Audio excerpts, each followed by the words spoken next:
Hello friends, നമ്മുടെ ചാനലിലേക്ക് എല്ലാ കൂട്ടുകാർക്കും സ്വാഗതം.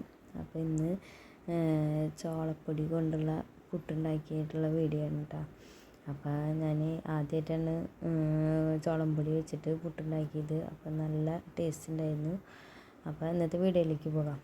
അപ്പോൾ ചോളത്തിൻ്റെ പൊടി പാക്കറ്റ് ഞാൻ കടയിൽ പോയപ്പോൾ കണ്ടപ്പോൾ മേടിച്ചതാണ് കേട്ടോ. അപ്പോൾ ഇതാദ്യമായിട്ടാണ് ഉണ്ടാക്കണത്. അപ്പോൾ അത് കാരണം ഗ്ലാസ്സിലൊക്കെ ഇത് എടുത്ത് അളവൊക്കെ നോക്കിയിട്ടാണ് ഉണ്ടാക്കിയത്. അപ്പോൾ ആദ്യം ഒരു ഗ്ലാസ് പൊടി എടുത്ത്, അപ്പോൾ കുറവ് തോന്നി. അപ്പോൾ ഒരു ഗ്ലാസ്സും കൂടി ഏകദേശം 2 ഗ്ലാസിൻ്റെ അടുത്ത് അങ്ങനെ പൊടി എടുത്തു. അങ്ങനെ പൊടി എടുത്തിട്ട് വെള്ളം ഒഴിച്ച് വെള്ളത്തിൽ കുറച്ച് ഉപ്പിട്ടിട്ട് അത് നനച്ചു. അപ്പോൾ ആദ്യം കുറച്ച് വെള്ളം ഒഴിച്ചിട്ട് നനച്ച് കൊടുത്തു.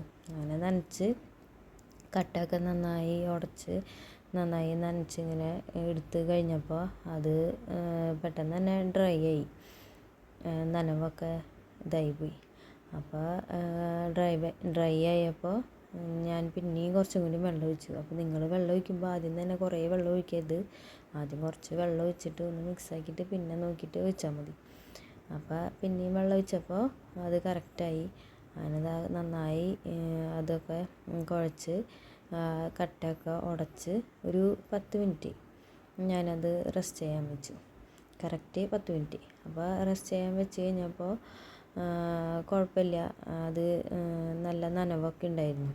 ശരിക്കും പുട്ടുണ്ടാക്കാൻ പാകമായിട്ടുള്ള നനവൊക്കെ ഉണ്ടായിരുന്നു. അങ്ങനെ അത് നന്നായി ഇളക്കി അതിൻ്റെ കട്ടയൊക്കെ ഉടച്ച് നല്ല പുട്ടുണ്ടാക്കാനുള്ള പാകത്തിന് ആക്കി. എന്നിട്ട് ഞാനത് ഒന്ന് ഉരുള പിടിക്കണ പോലെ ഒന്ന് പിടിച്ച് നോക്കി. അപ്പോൾ ശരിക്ക് ഉരുള പിടിക്കണ പോലെ കിട്ടി.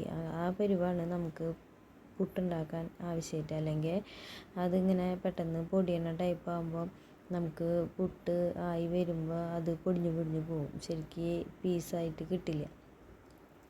അപ്പോൾ അങ്ങനെ ഇത് നനച്ച് കഴിഞ്ഞിട്ട് പോണേക്കെ മുന്നേ ഒന്ന് ഉരുള പിടിച്ച് നോക്കുക. എന്നിട്ട് ശരിക്ക് അത് നിൽക്കുന്നുണ്ടെന്നുണ്ടെങ്കിൽ പുട്ടിനുള്ള പാകമായിട്ടുണ്ട്.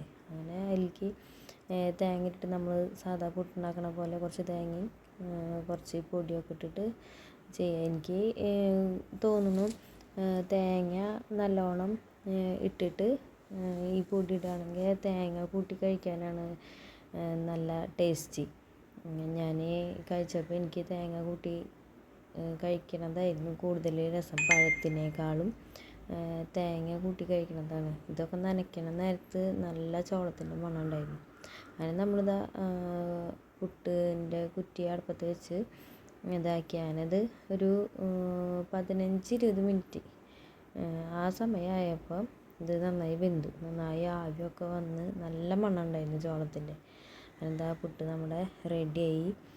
അപ്പോൾ എല്ലാവരും ഈ ചോളത്തിൻ്റെ പുട്ടുപൊടി കാണുകയാണെങ്കിൽ ഒന്ന് മേടിച്ചൊന്ന് ട്രൈ ചെയ്ത് നോക്കുക. ഏത് കമ്പനിയിലായാലും കുഴപ്പമില്ല.